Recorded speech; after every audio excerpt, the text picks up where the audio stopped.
Good morning, সুপ্রভাত।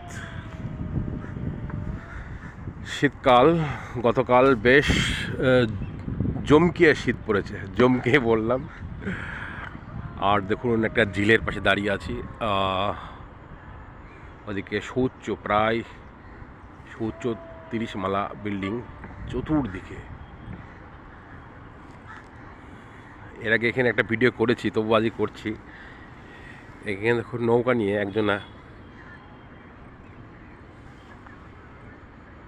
কিছুক্ষণ পর পর ওই যে নৌকা যেটা চালায় আর কি, হ্যাঁ, ওটা দিয়ে জলে পরে বাড়ি মেরে হই হই হই করছে। করার কারণটা বুঝতে পেরেছেন? করার কারণটা পরিযায়ী পাখির আমদানি প্রচুর, মাছ খেয়ে নেবে বলে সেই উদ্দেশ্যে, মাছ তাড়ানোর উদ্দেশ্যেই ওনার এই ব্যবস্থা আর কি। মানে বৈঠা দিয়ে জলে পরে বাড়ি দিয়ে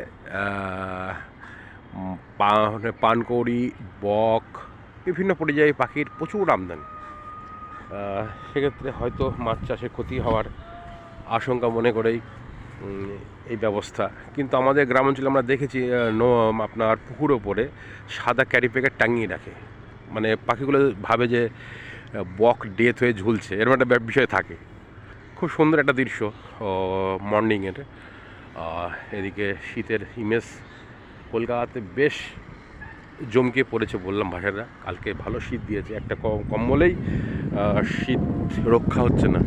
মজা একটা কম্বল হলে ভালো হতো। সেই উদ্দেশ্যে ভিডিওটা করা। রাখলাম। ভালো থাকবেন, সুস্থ থাকবেন।